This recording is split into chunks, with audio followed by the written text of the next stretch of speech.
Putina sistēma. Otrā daļa – no Kremļa līdz VDK. Žana Mišela Karē filma sadarbībā ar Džilu Emeriju. 2000. gada 26. martā Vladimirs Putins tiek ievēlēts par Krievijas federācijas prezidentu. Par viņu balso 52%. Viņa priekšgājējs Boris Jeļcins valsti atstājis politiskā un ekonomiskā haosā. 30 gadus pēc sava sapņa kļūt par slepeno aģentu, Vladimirs Putins nemanāmi ir pārvarējis visus pakāpienus uz varu.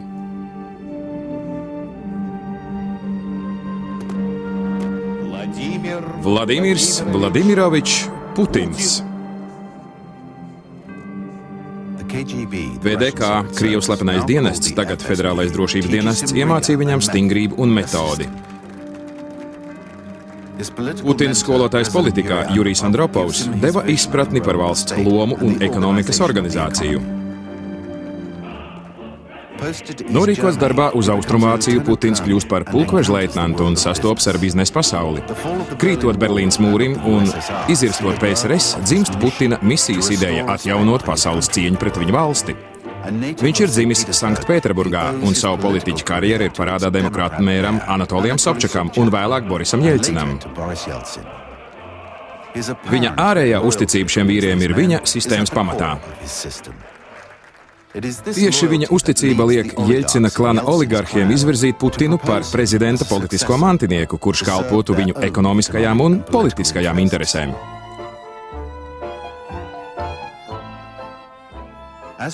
Premjerministra amatā Putins Čečeniju padara par savu kaujas lauku, pierādot savu militāro ievirzi.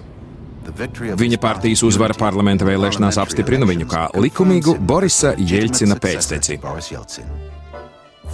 Visus šos gadus Vladimirs Putins ir vērojis un analizējis varas noslēpumus, nekad atklāti neizrādot vēlmi stāties sava priekšgājēja vietā. Šodien viņš ir sasniedzis savu slepeno mērķi.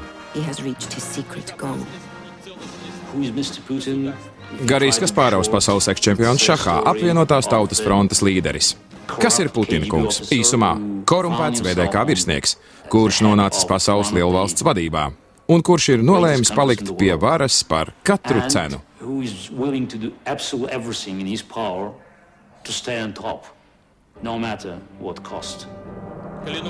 Es zvēru cienīt un aizstāvēt cilvēka un pilsoņu tiesības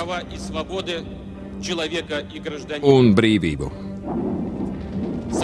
Ievērot un aizstāvēt Krievijas federācijas konstitūciju.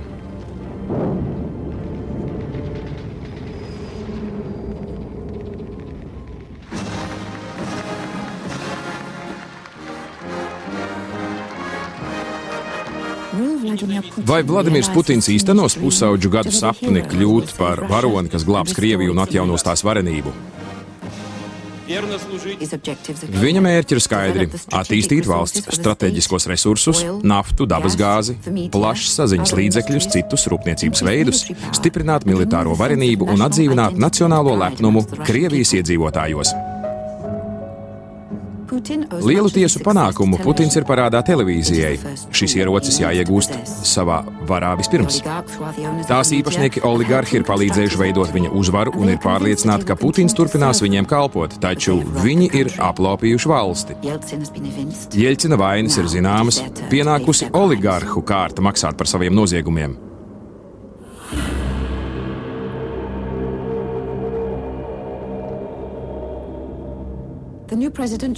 Jaunais prezidents plāno savu pirmo gājienu. Viņš nolēma rīkoties, izmantojot valsts energogigantu uzņēmumu Gazprom, kam ir svarīga loma mediju darbībā. Vladimirs Milovs, bijušais enerģētikas ministra vietnieks. Nav brīnums, ka Putina kungs, nākdams pie varas 2000. gadā, izmantoja iespēju nostāties Gazprom vadībā, ieceļot savu pārstāvi Millera kungu par izpildu direktoru.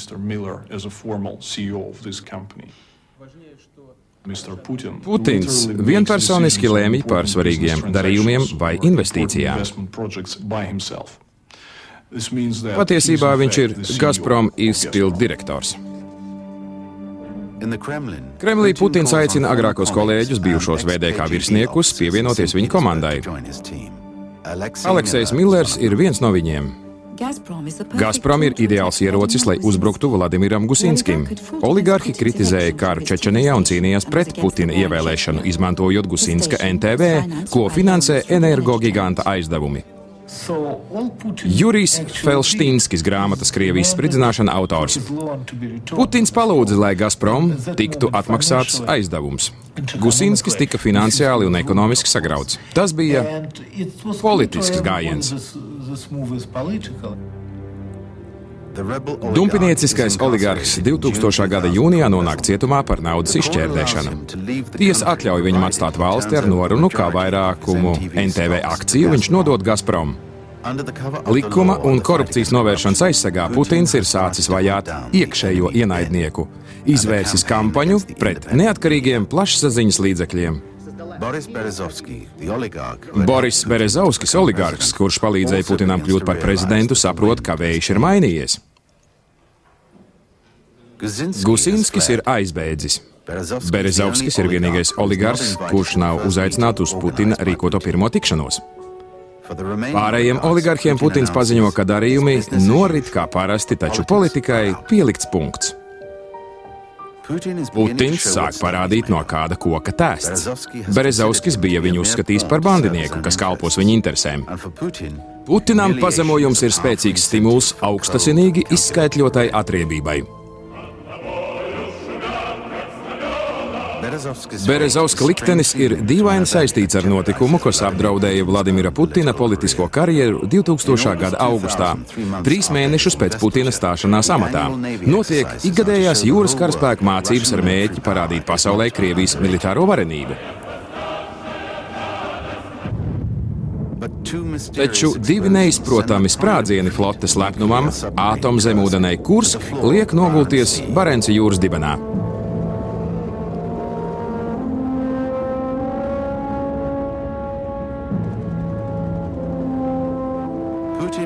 Putins atraida ārzemju palīdzību un vairākas dienas klusē. 118 zemūdens apkalpes locekļu iet bojā jūras dzelmē. Krievi ir saniknoti, un prese vaino Putinu necieņā pret upuru ģimenēm.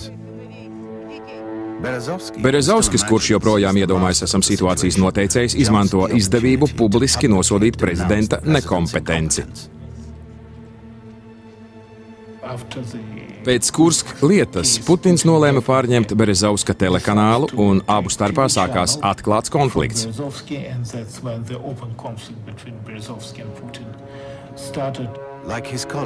Līdzīgi kā Gusinski, Berezovski apsūdz izšķērdēšanā, un viņš pamet valsti, lai izvairītos no cietuma. Lilija Šefcova, politiskā analītiķe. Berezovskis gribēja būt noteicējs. Savu neiedomājamo ambīciju dēļ viņš tika izslēgts no spēles. Tāpat Gusinskis gribēja būt noteicējs, vadīt Krieviju caur savu televīziju. Viņi nebija sapratuši, ka noteicējs ir tikai viens - Kremlī. Gusinskis un Berezovskis bija padzīti, taču viņu žurnālisti atteicās ticēt, ka preses brīvība ir apdraudēta. Šķietami Putins ļauj programmām turpināties. Satiriskajā šovā Kukli Lelles žurnālists Jevgeņijs Kiseļovs nonāk ļaunā Putina varā. Ko tas nozīmē? Es lasīju tev rakstu par mani. Nepatika. Uzraksti citu. Jūs esat pret preses brīvību? Nē. Tomēr es slēgšu tavu avīzi, ja tu man nepakļausies. Putina ideja par demokrātiju nepieļauj varas kritiku. Gadu pēc viņa nākšanas pie varas Gazprom pabeidz NTV pārņemšanu savā kontrolē. Kādā rītā bruņoti vīri ielaužas televīzijas studijās. Ierodoties darbā, žurnālisti atklāja, ka viņus ir aizstājuši Kremļa cilvēki. Putins brīdina vienreiz. Ja tas netiek ņemts vērā, viņš ir nesaudzīgs. Kiseļovs un pārējie atrod darbu kādā nelielā telekanālā, kas joprojām pieder Berezovskim. Pēc dažiem mēnešiem arī tas tiek pārņemts un aizstāts ar sporta kanālu. Igors Malašenko, bijušais oligarhs, Gusinska partneris. VDK mentalitāte izsaka viens vārds - kontrole. Tas, kas tiek kontrolēts, ir drošs. Kas netiek, var apdraudēt, tāpēc jācenšas iegūt savā kontrolē pēc iespējas vairāk.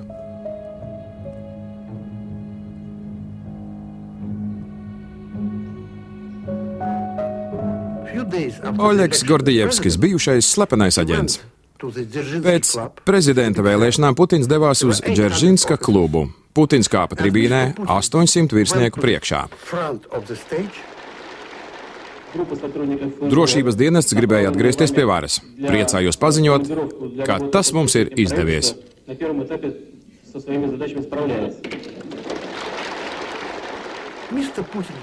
Putins bija sapratis, ka šī kārts viņam kā VDK cilvēkam ir jāizspēlē. Es teicu, esmu jūsējais.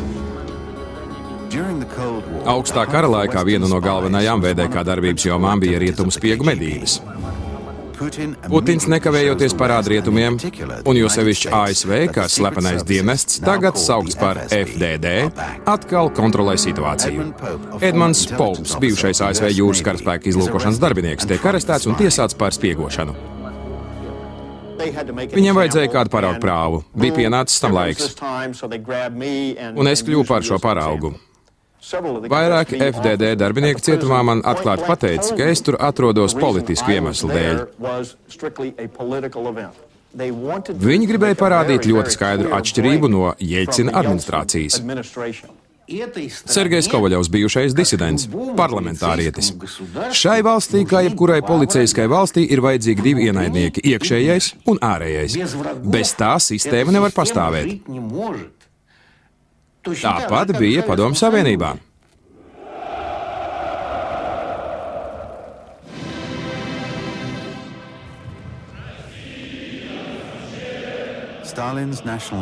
Atgriežas Staļina laika himna. Vārdus no jaunas atcer tas pats autors, un daudzi vecāka gadgājuma krievi priecājas redzēt militārajās parādēs plīvojam jaunības laika karogu.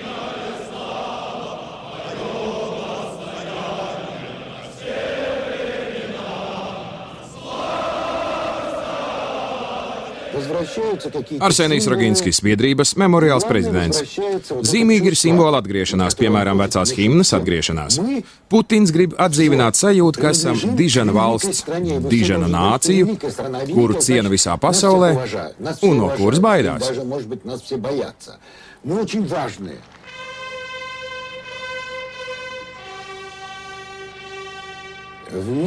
Šī ideoloģija ir apvienota ar vecajiem totalitārajiem stereotipiem, kas iesakņojušies daudzu cilvēku galvās.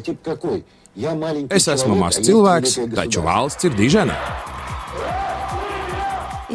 Ir viegli atmodināt nostalģiju vecākajā paaudzē, taču jauniešiem nav šo atmiņu. Putina politiskie padomnieki izveido organizāciju Naši, mūsējie.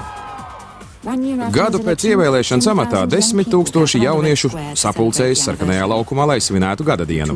2002. gadā viņu ir 20 000, 2004. gadā 50 000 un 2007. gadā 100 000. Vasilijs Jakamenko, Naši līderis. Pirms 15 gadiem mūsu valsts bija varena. Ja mēs neuzmanīsimies, varam pazust pavisam.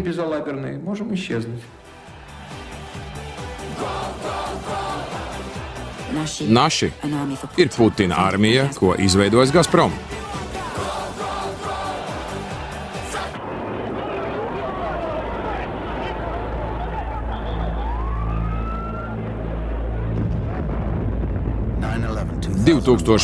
Gada 11. septembris. Putins ir pirmais valsts galva, kas sazinās ar Džordžu Bušu.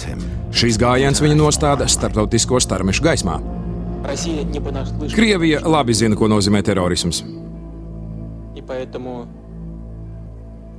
Mēs vislabāk saprotam, kā jūtas amerikāņu tauta. Krievijas vārdā es gribētu izteikt mūsu solidaritāti. Zbigņevs Bžežinskis, bijušais ASV valsts vīrs. Viņš izteica līdzjūtību, tomēr Putins gribēja veidot savienību ar ASV, lai Krievijas ienaidnieki tiktu uztverti kā teroristi. and to make whoever is the opponent of Russia be viewed as a terrorist by the Americans. Vītauts Landsbergis, bijušais Lietuvas augstākās padomes priekšsēdētājs. Šī draudzība deva putiniskajai Krievijai laiku nostiprināt armiju, apdraudēt pasauli, vienlaiks paziņojot, lai novēršam skatienus no Krievu zvērībām, pat no genocīda, kā Čečenijā. To get eyes kept of Russian atrocities, even the level of genocide in Chechnya. Tāpēc Krievija ir vajadzīga kaut kam citam. Pēc 11. septembra Krievijas un ASV attiecībās iestājas medus mēnesis. Džordžs Bušs ir uzaicināts uz Maskavu, lai parakstītu nolīgumu par kodola arsenāla samazināšanu, ko neviena no abām valstīm negrasās ievērot. Patiesais iemesls vizītei ir cits. Abi prezidenti paraksta 67 vienošanās par naftu un dabasgāzi. Neilgi pēc tam Vladimirs Putins paziņo, kura rokās ir naftas ieguves, sadale un cena, tā rokās ir vara mūsdienu pasaulē. Ar patiesām emocijām Džordžs Bušs paziņo, cieši ieskatoties Vladimira Putina acīs, es saskatīju radniecīgu dvēseli. Ieskatīties VDK virsnieka saltajās acīs un justies viņa dvēseles dzīļu aizkustinātam.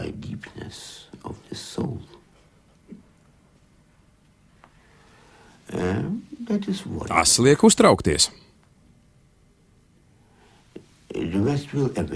Rietumi atmodīsies, tomēr rietumi zaudē laiku. Laika zaudēšana noved pie neatkarības zaudēšanas.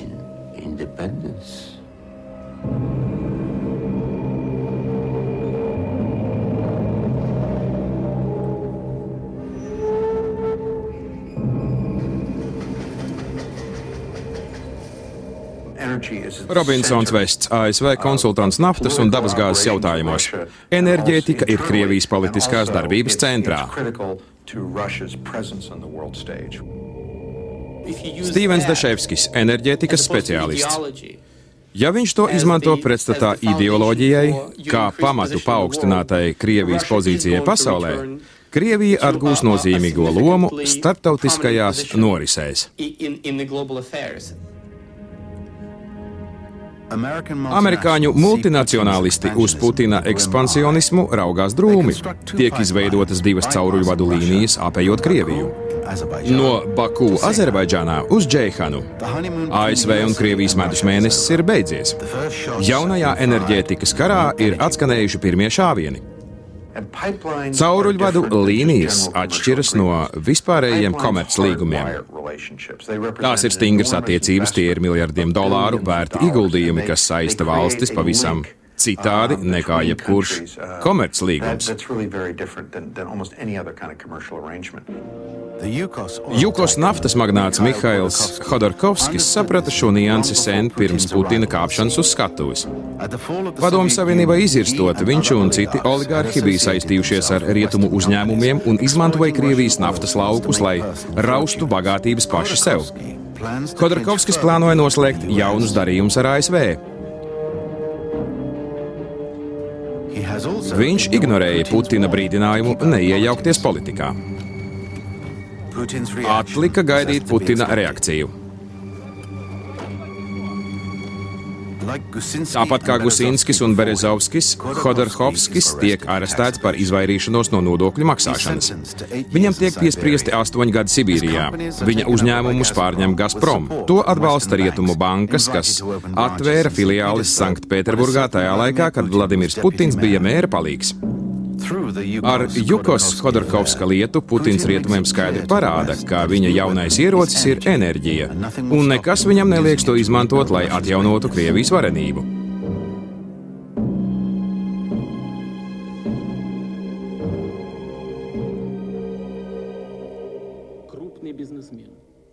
Irina Hakamada, liberārās partijas Vibor priekšsēdētāja.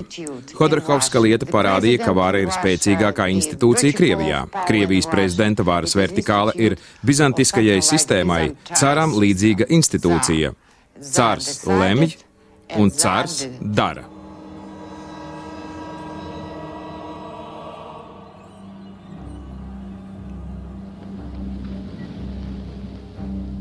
Kad Putins nākamreiz sapulcina oligārhus, neviens neaizskar jautājumu, kas visiem ir prātā - Hodorkovska liktenis. Visi zina, ja kāds runās pretim prezidentam, viņš tiks izslēgts no spēles. Lai stiprinātu savu kontrolas sistēmu, Putins izveido pats savu oligarhiju. Bijušie VDK virsnieki un Sanktpēterburgas liberāļi ir valsts vadībā un kļūst par prezidenta klāna locekļiem. Putinam Krievija ir uzņēmums, bizness. Viņi nacionalizē naudas izdevumus un privatizē ienākumus. Gazprom ir lielisks piemērs. Kad dabas gāze nonāk cauruļvadā, tā ir valsts monopols. Kad tā tiek pārdota, tā pieder privātu uzņēmumam. Mums ir vistīrākā oligarhija cilvēces vēsturē. To ir radījis Putins. Šobrīd nav redzama robeža starp biznesu un valdību. Nauda valda valsti, un valdība kontrolē naudu. Grigorijs Javlinskis, Demokrātiskās partijas Jabloko līderis. Pieeja ir atšķirīga, būtība ir viena. Likums nav domāts mums, mēs valdām par likumu un darām, ko gribam. Tomēr viņš to visu ir saistījis ar ideoloģiju. Šādi tiks radīta dižena Krievija. Setčina kungs, Patruševa kungs, Ivanova kungs, Medvēģeva kungs, Surkova kungs, Sobrāņina kungs. Nezinu, vai pasaule viņus pazīst, taču Krievi gan. Krievi zina, ka tie ir Putina leitnanti, kas vada Krieviju prezidenta vārdā. Turklāt viņiem nav nevienam jāatskaitās par to, ko viņi dara.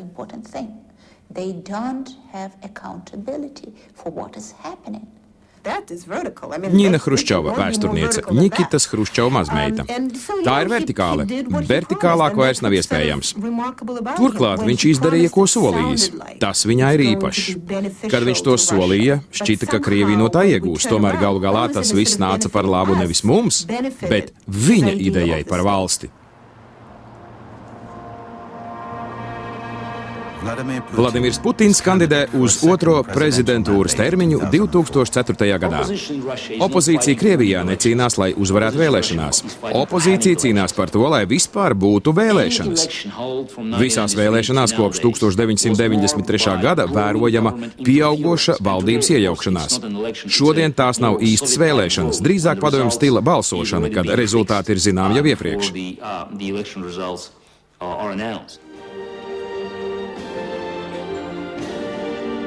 2004. gada martā Putins uzvar vēlēšanās, iegūstot 71% balsu. Viņam ir vēl 4 gadi, lai nostiprinātu savu politiku. Viņš vada nu jau vienpartijas sistēmu. Viņa partija, kas pārdēvēta par vienoto Krieviju, saņem rīkojumus no Kremļa. Opozīcijas partijām nav varas, politiskās debates vairs neeksistē. Putina mērķis ir atgūt kontroli arī par bijušajām padomju republikām. ASV arvien vairāk tās iekāro cerībā ierobežot Krievijas ekspansionismu. Ukraina, simboliski un stratēģiski vissvarīgākā no šīm valstīm, ir krustcelis Krievijas naftas un dabasgāzes tranzītam uz Eiropu.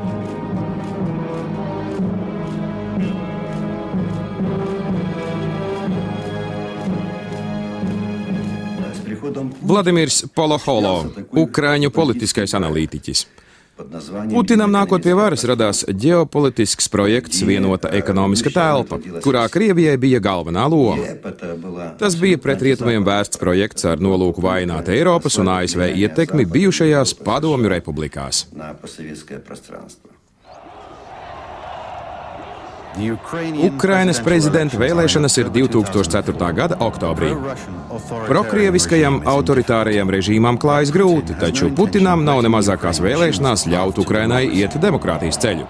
FDD un Putina padomnieki sadarbojas ar Ukrainas slepeno dienestu, lai nodrošinātu Putina protežē Viktora Janukoviča uzvaru.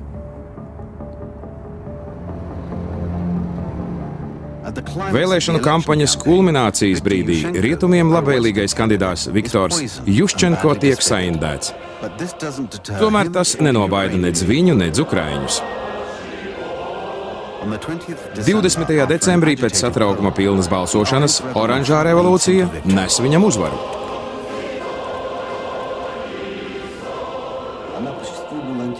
Tā bija pretkrieviska, pret Kremļa imperialismu vērsta revolūcija. Tā bija visbriesmīgākā neveiksme Putina politiskajā karjerā. Putinam tā ir vairāk nekā neveiksme. Tas ir pazemojums. Taču ir vēl citi veidi, kā parādīt, ka Ukraina neizspruks no Krievijas tvēriena. Vitālijs Davijs, žurnālists, enerģētikas speciālists. Pēc oranžās revolūcijas enerģētikas politika pret Ukrainu kļuva aizvien stingrāka. Dabasgāze un nafta tika izmantotas kā sviras pret šo valsti. 2005. gada 1. janvārī Kremlis pārtrauc dabasgāzes piegādi Ukrainai.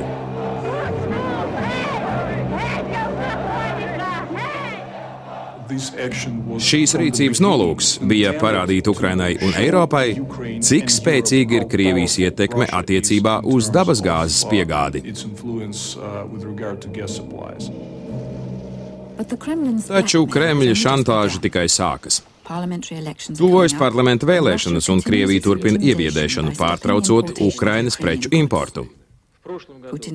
Putina vēstījums ir skaidrs. Prokrieviskajam Janukovičam ir jākļūst par premjerministru. Ja Ukraiņi balsos par viņa partiju, situācija atkal normalizēsies. Šoreiz uzdevums tiek paveikts. Janukovičs kļūst par premjerministru un Ukraina attālinās no Eiropas un NATO.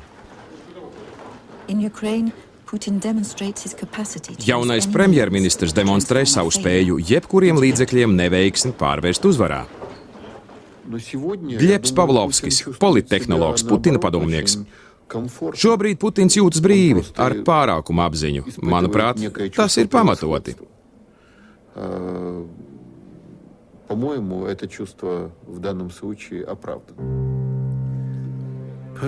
Putinam ir tiesības būt pašpārliecinātam. Viņš ir pasaulē lielākā dabasgāzes lauka karalis. 2005. gadā Putins paraksta līgumu ar kancleru Gerhardu Šrēderu par cauruļvadu Baltijas jūrā, kas savienotu Krieviju ar Rietumu Eiropu, padarot to vēl atkarīgāku no Krievijas dabasgāzes. Tomēr arī šeit viņš neapstājas. Tajā pašā gadā Putins paraksta līgumu ar citu draugu, Silvio Berlusconi, kā arī ar Turcijas premjerministru par gāzes cauruļvadu izveidi Centrāla un Dienvidu Eiropas vajadzībām. Gazprom milzu taustekļi aptvers nevien Eiropas valstis, bet arī Japānu, Ķīnu un Dienvidameriku.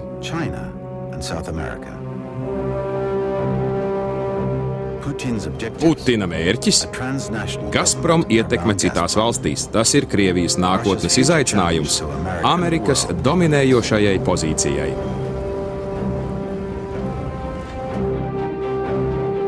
Taču Gazprom nozīmē arī naftu, urānu, bankas, plašsaziņas līdzekļus, futbola komandas un tā milzīgo biznesa templi, arhitektūras brīnumu Sanktpēterburgā. Putins ir priekšgalā vienai no spēcīgākajām pasaules impērijām. Aleksandrs Minkens, Moskovskij komsomoļets redaktors. Ja Francijas, Vācijas, Amerikas, Anglijas, Japānas, Kanādas, Itālijas līderi saka viņam: "Mans dārgais draugs, jā, jūs zināt, kas notiek Čečenijā, jūsu vadītāji zina. Taču viņi saka, tas nekas. Mums ir vajadzīga dabasgāze un nafta."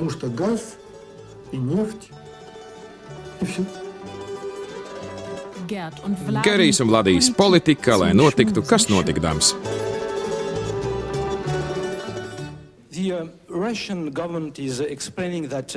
Putins ir tik drošs par savu varu Eiropas valstīs, ka samita laikā, kad kāds franču žurnālists kritizē karu Čečenijā, viņš dod pretsitienu zem jostas vietas. Vai jums nav bail, ka cenšoties iznīdēt terorismu Čečenijā, jūs iznīcināsiet arī civiliedzīvotājus?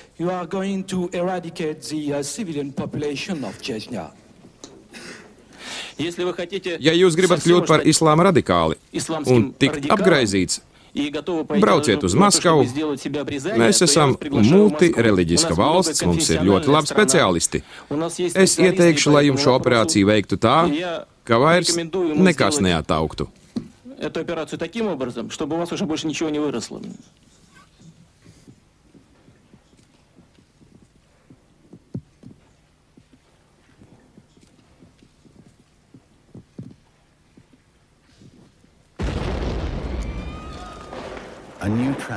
Beslana 2004. gada 3. septembris. Jauna traģēdija atgādina par situāciju Čečenijā. Teroristu saņemtie gūstekņi tiek turēti Ziemeļkaukāzā, kādā Beslanas skolā. Krievijas īpašās vienības ieņem skolu. 344 civiliedzīvotāju upuru skaitā ir 186 bērni. Zemūdenes Kurska katastrofa 2000. gadā, Maskavas teātrī saņemtie ķīlnieki 2002. gadā. Un tagad Beslana. 4 gadu laikā šī ir trešā lielā krīze Vladimiram Putinam. Tas norāda, ka viņa valdībai ir nopietni trūkumi. Kaut kam ir jāmainās. 2005. gada 31. janvārī Putins paziņo par kara izbeigšanu starp Krieviju un Čečeniju. Krievija vairs nebūs atbildīga par zvērībām Čečenijā. Putins šo konfliktu pārvērš par pilsoņu karu, ieceļot premjerministra amatā Ramzanu Kadīrovu, nesen noslapkavotā prokrieviskā prezidenta dēlu. Kadīrova nežēlīgā milicija stājas Krievu armijas vietā. Ahmeds Zakājevs, bijušais Čečenijas kultūras ministrs. Šobrīd Putins var paļauties tikai uz viņiem. Karš Čečenijā ilgis jau 10 gadus. Tagad Kadīrovs un viņa slepkavas īsteno Putina politiku un turpina karu Čečenijā. И политическое, и военное подспорье Путина в Чечне. И получается, что viena čečenu daļa iznīcina otru, kamēr Krievis tā malā. Viena puse sabiedrības terorizē otru. Vairākums dzīvo bailēs un sajūt pilnīgu beztiesiskumu. Kremlis sola $100 000 lielu atlīdzību par dumpinieku vadoņa nogalināšanu. 2005. gadā bijušo prezidentu un miera aizstāvu Aslanu Mashadovu nogalina Krievijas spēcdienests. 2006. gadā pienāk kārta fundamentālistu līderim Šamilam Basajevam. Kari Čečenijā ir iznīcinājuši 200 000 iedzīvotāju, 20% visas tautas. Taču vēl ļaunāk, Putins ir iznīcinājis tautas pašcieņu un identitāti. Toties Gazprom plāno jaunu cauruļvadu līniju pār Čečenijas teritoriju, kas savienos Baku ar Centrālu Eiropu. Pēc Beslanas viņš uzstājās ar runu un teica: mēs visiem spēkiem pūlamies saglābt Padomju Savienības mantojumu. Es biju šokēta, man likās, ka pūlamies pārvarēt Padomju mantojumu, izrādās ne. Un šis citāts lieliski parāda, ka viņa uzdevums ir saglābt Padomju Savienības atliekas visiem spēkiem.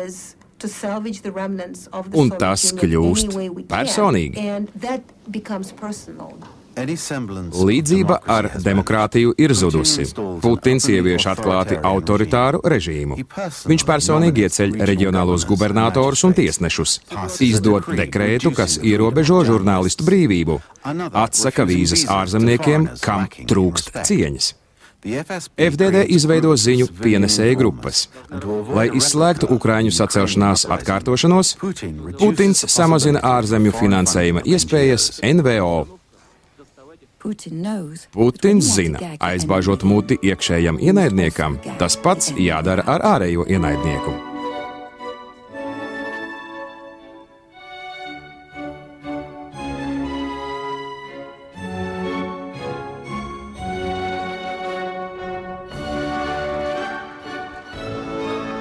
Viļņa, Lietuva, 2006. gada 4. maijs.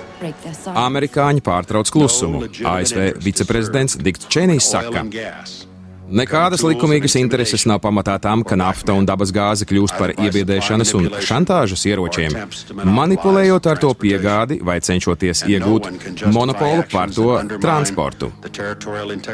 Nav iespējams attaisnot rīcību, kas iedragā kaimiņu valsts teritoriālo viengabalainību un kavē tās demokrātisku attīstību.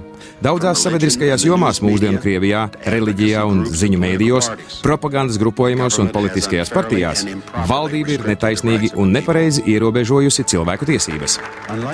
Atšķirībā no eiropiešiem, amerikāņi Putina nacionalistisko un autoritāro ofensīvu uztver nopietni. Tas apdraud amerikāņu dominēšanu pasaulē. Viņi paziņo par savu plānu uzstādīt pretreķešu aizsardzību Austrumeiropā. Putins atriebjas. Savienoto valstu militārais budžets ir 25 reizes lielāks nekā Krievijai. To arī nozīmē. Viņu nams ir viņu cietoksnis. Braši. Tāpēc arī mums ir jābūvē stiprs un izturīgs nams. Mēs redzam, kas notiek pasaulē. Mēs saprotam, kas notiek. Kā saka biedrs vilks zina, ko ēst. Ēd un nevienu neklausa, netaisās klausīt.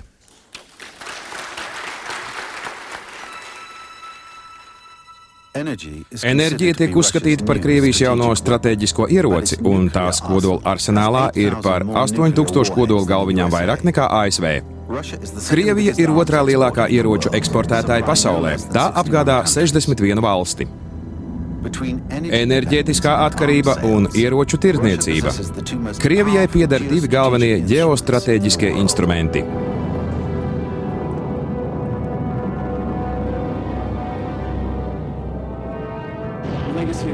Viljams Hārtungs, Pasaules politikas institūta ieroču speciālists. Krievija un Savienotās valstis joprojām ir lielākie militārie spēki, kas nodrošina savu aizsardzību ar ieročiem, arī kodola ieročiem. Krievijai to ir tūkstošiem, ASV ieroči ir mērķēti pirmām kārtām uz Krieviju. Putins grib pārdot militāro kodola tehnoloģiju Ķīnai, Irānai, Venecuēlai un citām valstīm, pret kurām ASV ir aizdomīga vai naidīga. Taču var pienākt brīdis, kad Putins spērs soli tālāk, centīsies atjaunot supervaru, atsākot augsto karu.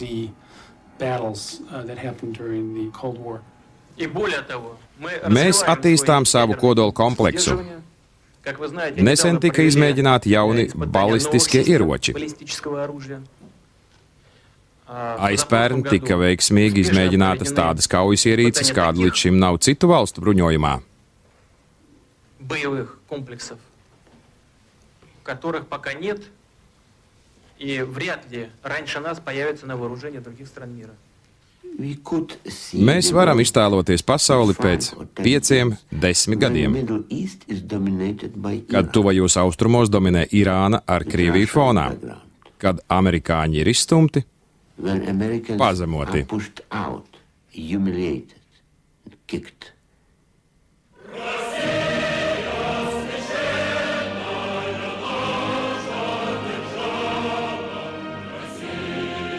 Maskava, Otrā pasaules kara 60. gada diena.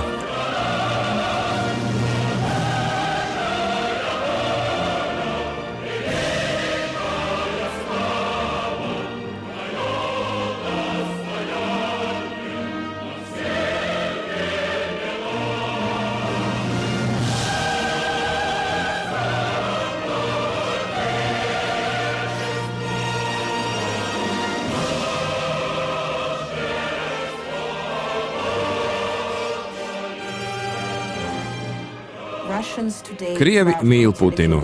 Paraugieties uz aptaujām. 65% atbalsta Putinu, milzīgs skaitlis. Pēc televīzijā redzētā šķiet, ka viņš rūpējas par cilvēkiem, līdzīgi kā Staļins. Mēs redzējām, ka Staļins bija uzmanīgs pret apkārtējiem un pārzināja visas jomas, no valodu mācīšanās līdz starptautiskajai politikai, sportam, visu. Ar Putinu ir līdzīgi. Turklāt, ja Staļinam vajadzēja izmantot zināmas piespiešanas metodes, lai tiktu cilvēkiem noticēt savam diženumam, Putinam tas viss norit it kā pats no sevis. Vladimirs Riškovs, Republikāņu partijas līdzpriekšsēdētājs. Viņa popularitāte ir ilūzija. Krievijas ziņās Putinu redzēsiet tikai pozitīvā veidolā. Ir tāds joks, ja ekrānā redzams Putins, ir labi jaunumi, ja kāds cits, iespējams slikti. Putins dara tikai labu. Palielina pensijas, palielina algas, cīnās pret oligarhiem, runā ar Bušu, Šrēderu un Merkeli. Brežņevs bija superzvaigzne, Staļins bija superzvaigzne. Autoritārā režīmā ir tikai viena superzvaigzne. Mihails Bergs, filozofs, vēstules, mūsu prezidentam autors. Jauni cilvēki, biznesmeņi vairs neinteresējas par pagātni, par politiku. Viņus viss apmierina. Tādu ir ļoti daudz. Tie ir sistēmas, Putina sistēmas cilvēki. Viņi piever acis uz brīvības trūkumu, neredz nepieciešamību pēc tās.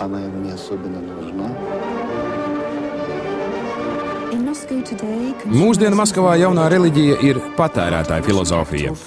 Krievu kapitāla sirds pulsē uz gāzes un naftas dolāriem. Jo vairāk tu maksā, jo labāk.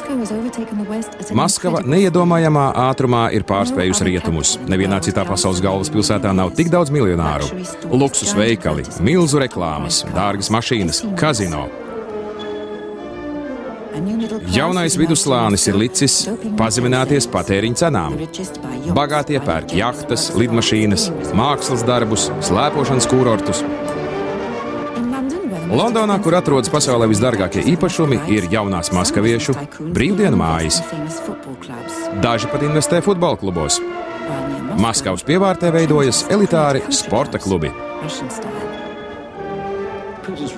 Putina režīms lieliski prot radīt ilūziju, kas atspoguļo vispārējo uzskatu. Krievijas ekonomika aug. Protams, Maskavas centrā tā var likties. Ja pabrauksiet 80 km no Maskavas centra, jutīsieties kā iekāpis laika mašīnā. Sanktpēterburgā nav jābrauc pat tik tālu. Paiet 100 metrus no Ņēvas prospekta jebkurā virzienā un nonāksiet 19. gadsimta Dostojevska Pēterburgā.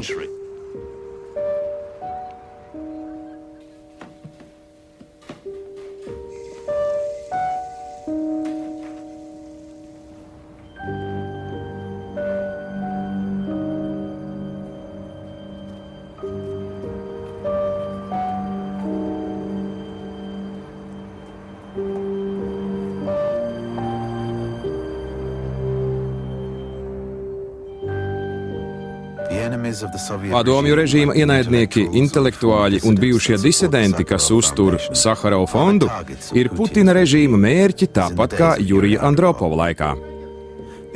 Šie cilvēki cīnījās pret netaisnību, represijām un padomju režīma būtību, par ko nereti maksāja ar gulagu. Jurijs Samodurovs, Saharova fonda direktors. Neviens no manas paaudzes necerēja piedzīvot padomju sistēmas galu. Kad tas beidzot notika, mums šķita, ka tā vairs neatgriezīsies.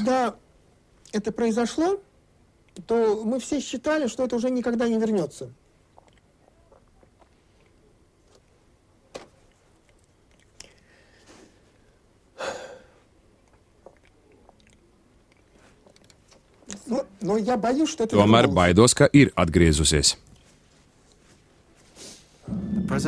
Tuvojas 2008. gada prezidenta vēlēšanas. Režīma radītā noskaņa veicina vardarbību pret tā pretiniekiem. Viens no Putina bijušajiem padomniekiem, Marats Gelmans, izveidojis alternatīvu kustību, kurā māksla kalpo par izteiksmes līdzekli. Viņa galerija tiek izdemolēta. Marats Gelmans, kolekcionārs, polittehnologs. Nobijos, ka viņi mani nobeigs, es sāku kliegt. Viens no viņiem teica, lai apklustu. Es kliedzu vēl skaļāk. Šie uzmeta man virsū datoru un aizgāja. Nē represijām! Ne visus jauniešus Putins ir pārvilinājis savā pusē ar tādām organizācijām kā Naši vai politisko kustību Jaunā gvarde. 20 pusauģu aktīvistu ieņem prezidenta administrācijas pilsoņu sūdzību biroju, pieprasot Putina atkāpšanos.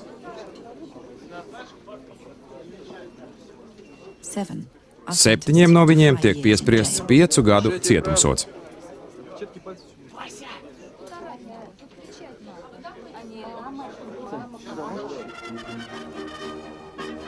2006. gada 23. septembrī Putins saņem goda leģiona ordeni no Francijas prezidenta Žaka Širaka. Dīvainā kārtā tikai Krievijas televīzijai ir ļauts filmēt šo notikumu.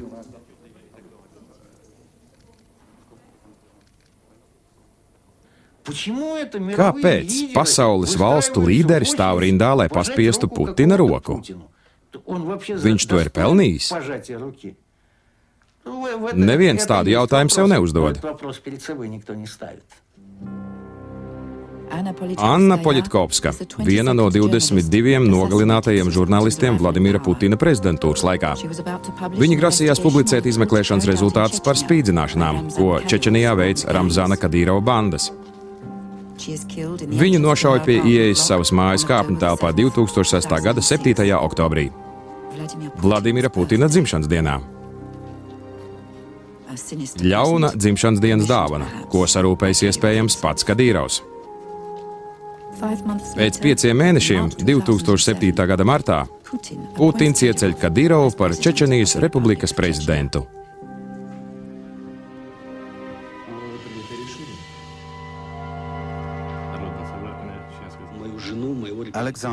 Aleksandrs Litviņenko, bijušais FDD virsnieks, arī aizstāvēja Čečenu lietu. Viņš emigrēja uz Londonu pēc tam, kad paziņoja, ka FDD rīkojusi sprādzienus Maskavā 1999. gadā, kuros tika vainoti čečeni. Aleksandrs Litviņenko, Londona, 2006. gada oktobris. Pēc savas grāmatas Putina Krievija publicēšanas Anna vairāk kārt bija saņēmusi draudus tieši no Kremļa. Mūsu beidzamās tikšanās laikā viņa man jautāja, kā man šķiet, vai viņu var nogalināt?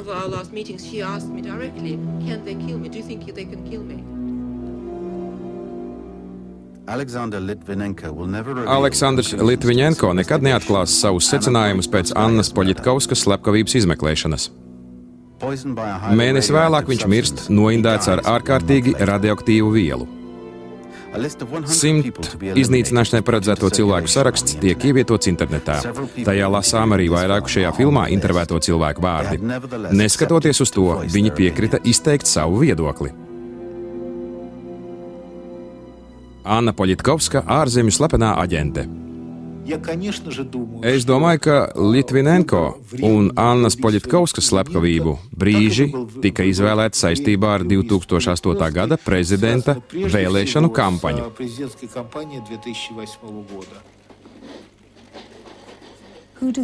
Kurš ir ieguvējis šajos noziegumos? Pastāv vairākas teorijas, taču likuma spēku trūkums Krievijā liedz ticēt, ka aiz tiem stāvošās personas jebkad tiks sauktas pie atbildības.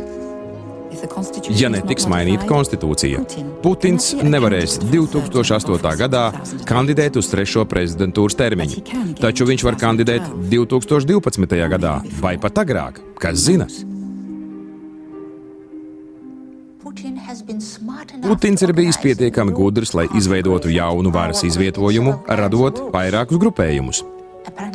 Saprotot, ka tikai ar vienu atbalsta grupu viņš būs tai piesaistīts, zaudēs savu neatkarību un nespēs izdzīvot. Viņš var izdzīvot vienīgi esot arbitrs, augstākais tiesnesis, savstarpēji naidīgu suņu varam. Varas zaudēšana nozīmē mazākais īpašumu zaudēšanu, taču visdrīzāk arī brīvības zaudēšanu. Viņi cīnās par izdzīvošanu. Palikšana Kremlī ir vienīgā garantija, vienīgā imunitāte pret nenovēršamu apsūdzību, jo viņu darbi esot Kremlī, tāpat arī veids, kā viņi iegūši savus miljardiem dolāru vērtās bagātības, nenovēršami tiks izmeklēts. Es domāju, ar viņa izcilo prātu Putinam nebūs nepieciešams mainīt konstitūciju, lai dabūtu gribēto. VDK skolotais prāts, lai cik tas būtu vienkāršs, ir arī ļoti viltīgs. Viltīgs tādā mērā, ko normāls prāts nespēja nec saprast, nec paredzēt. Es teiktu tā, pat ja viņš nemainīs konstitūciju, mūs kaut kas sagaida.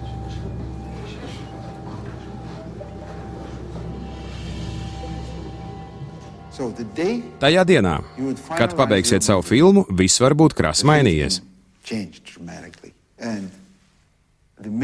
Galvenā Krievijas iezīme ir neparedzamība, jo Krievija atrodas pārejas posmā.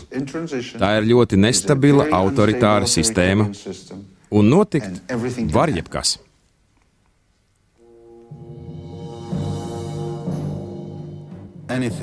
Patiesi, Krievijā iespējams jebkas, taču aiz šīm kāpnēm neparedzamība nevar iekļūt.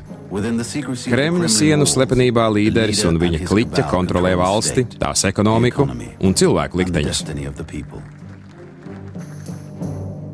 Vladimirs Putins ir veiksmīgi izpildījis savu uzdevumu. Viņš ir izveidojis varas vertikāli, nostabilizējis ekonomiku un atkal padarījis Krieviju par svarīgu tēlu uz pasaules skatuves. Bijusī VDK ir spēcīgāka nekā jebkad agrāk. Kāda izvēle ir Krievijas iedzīvotājiem? Lai kā arī Putina režīmu sauktu par diktatūru vai militokrātiju, viņa izvēlētais pēctecis turpinās viņa kursu, privatizēs valsti ar bijušo VDK darbinieku palīdzību, ignorēs likumu spēku un iegrožos domas brīvību. Kas attiecas uz Krievijas ekonomisko un diplomātisko konfrontāciju ar ASV, tās ietekme uz pasaules pārdalīšanu skars nevien Krievijas iedzīvotāju, bet mūsu visu nākotni.